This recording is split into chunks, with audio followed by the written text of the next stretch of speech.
That was nothing but a bunch of beta males. When Frost came in and said I wanted to do that rant, betas was like, sure, you can do the sexism in gaming rant. And that's why you guys were roasting Frost for that. But I was defending Frost because that's not her fault. When she went in and said that I want to do this sexism in gaming rant, a real man or whoever was a leader up there should have said, no, we're not going to alienate our fans. I'm protecting this show, and I'm protecting you from the backlash that you're going to get from saying that. Instead, because you got beta males sitting at the top who are more concerned about diversity and inclusion, they were like, oh, sure, Frost, you can do the sexism in gaming rant. She does it, and now the show is imploding, and now you got to know to have an attitude and want to treat her a certain way behind closed doors. No, keep that same energy, boy.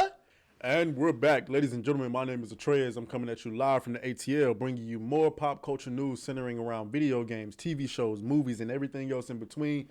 Today, we got to talk about a pressing issue in the gaming community that may be a problem going forward. We got to talk about it after the drop.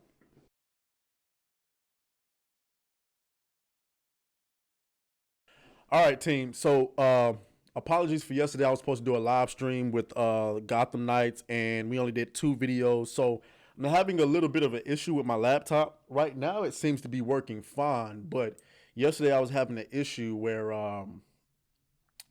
I guess my laptop is running out of gas.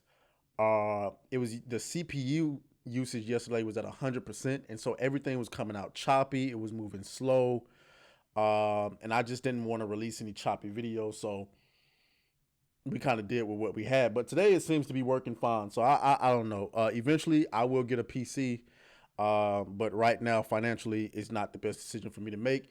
You want to donate to the PC fund, you know what I'm saying? You can holler at me at the Cash App or video Venmo down in the description. Otherwise, hit the like button, hit the red subscribe button. Let's go ahead and get into the conversation for today. Okay. So yesterday we did a follow-up on the Hellena Taylor situation, and we also did a video on G4 TV again yesterday talking about a former executive or producer that used to work on the old G4 TV who was spilling the tea about what was going on behind closed doors at G4 TV. Now, there's a lot of fallout that's come from this. We all know what happened with Frosk. For those of you who don't know, Frosk accelerated the downfall of G4 TV with the whole sexism in gaming rant. Also, Hellena Taylor recently went viral for accusing Platinum Games of only offering her a subtotal of $4,000 for her voice acting role as Bayonetta in the Bayonetta 3 game. As we've seen in both of those situations, a lot of hurt has gone on, a lot of jobs being lost and people being blamed for certain things because of the actions of 2 women who were, quite frankly, entitled, spoiled, and bratty. Starting with Frosk, a lot of people lost their job. Now, granted, G4 TV's model wasn't sustainable, but you don't know what kind of success they could have seen if not for that situation. She accelerated the downfall of G4. Maybe they go bankrupt in a year after, today, or 2 years after today. But with Frost pretty much telling people, this ain't for you, or don't watch our content, she accelerated the growth. She accelerated the downfall of the company. And now, the guy that used to work for G4 TV has come out and said that. You know what I'm saying? So, and now you've completely destroyed the legacy of G4 TV. Now you got Hellena Taylor in this situation right here. But I want to illustrate something to y'all. You got Jason Schreier right here, pretty much saying people attacked him and questioned his own work just for reporting the truth.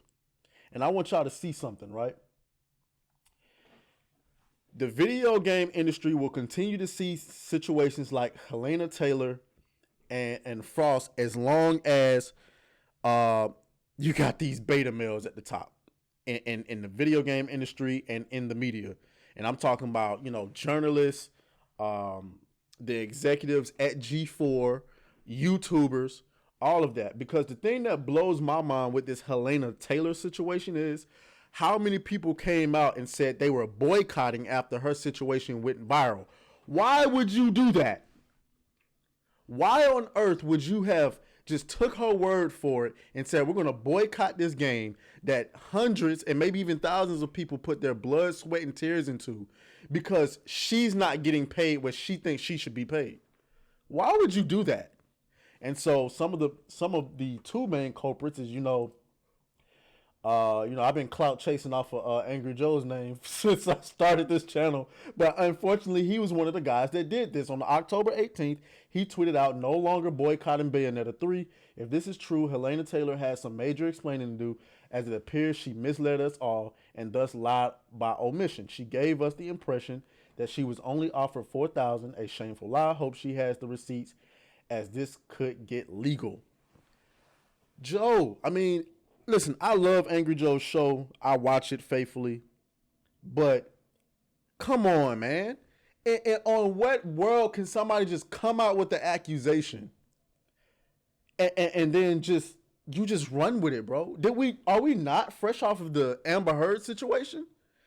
Y'all got to start listening to both sides. What I would have done here is, and then what I said in the video, my original response to her claims was, if Platinum Games only offered her $4,000, they ain't shit. That's what I said. If they only offer her $4,000, they ain't shit. But then I also proceeded to say that I'm not boycotting shit. Okay? It's not my job to get you paid. It's not your job to get her paid. That's up to her and the people in her industry. Okay? But he isn't the only one that said they was going to boycott. I want you to hear something from so this is from Review Tech USA. I do watch his channel. I would stop short of saying I'm a fan.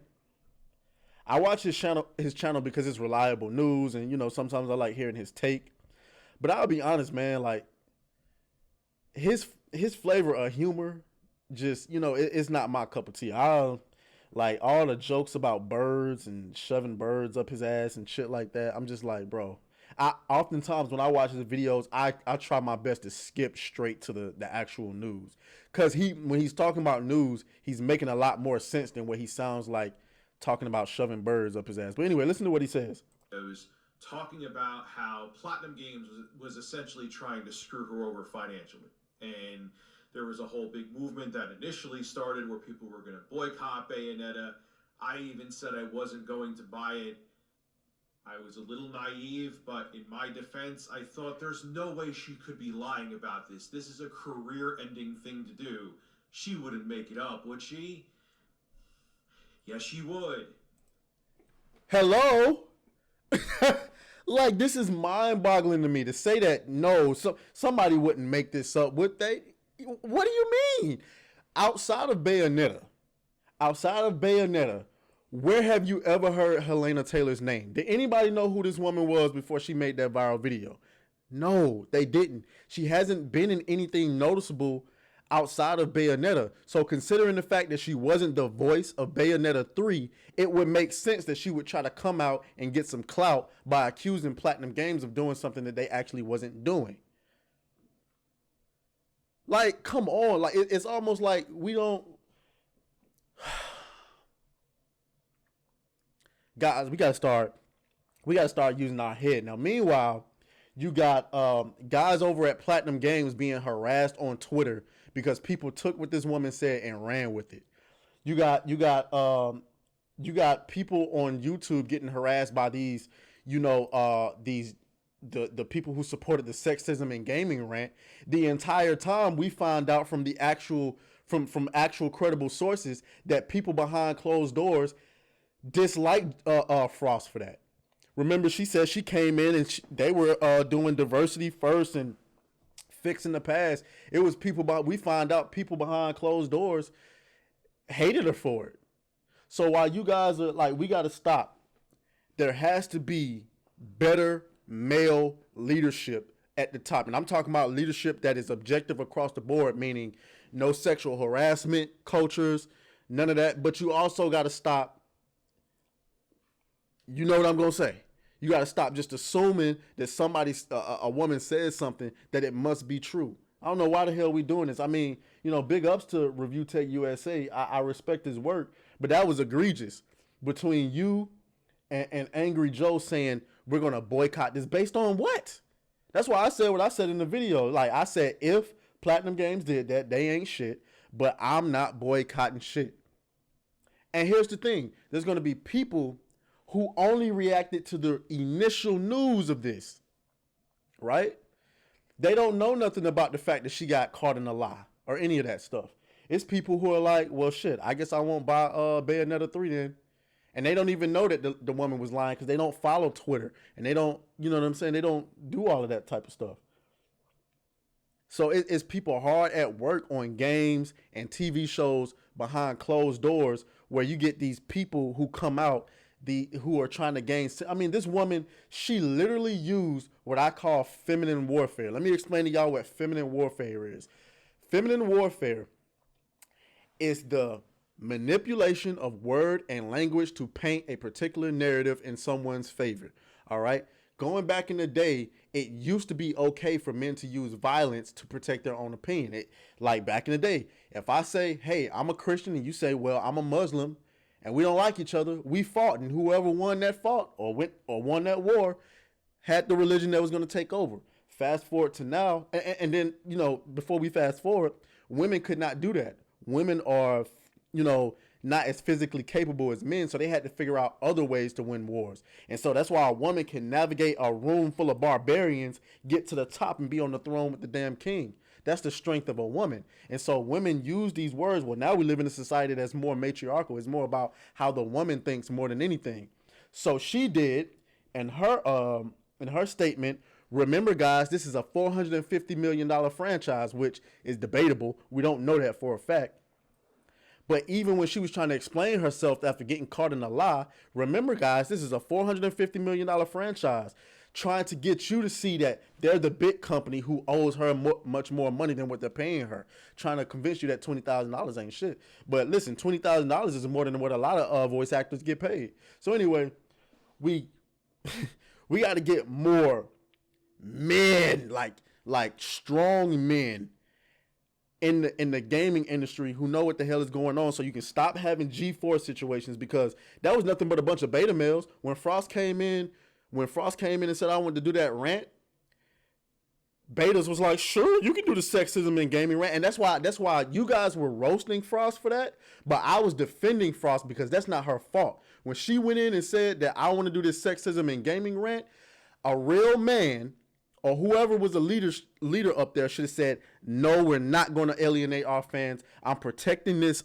show, and I'm protecting you from the backlash that you're going to get from saying that. Instead, because you got beta males sitting at the top who are more concerned about diversity and inclusion, they were like, oh, sure, Frost, you can do the sexism in gaming rant. She does it, and now the show is imploding, and now you got to know to have an attitude and want to treat her a certain way behind closed doors. No, keep that same energy, boy. Keep it. You let her do it. You gonna take the heat for her.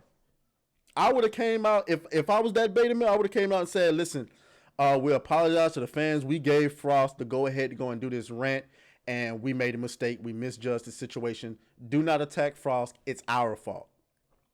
That's what a real man would have done, regardless of what Frost identifies as. That's what a real man would have done. But instead, we got beta males at the top, and therefore they didn't do that. And so now G4 is imploded, and Bayonetta 3 is facing all this unnecessary backlash. But anyway, y'all let me know what y'all think. Got to get the beta males out of there. Let me know in the comment section. I'll holler at y'all later. Deuce.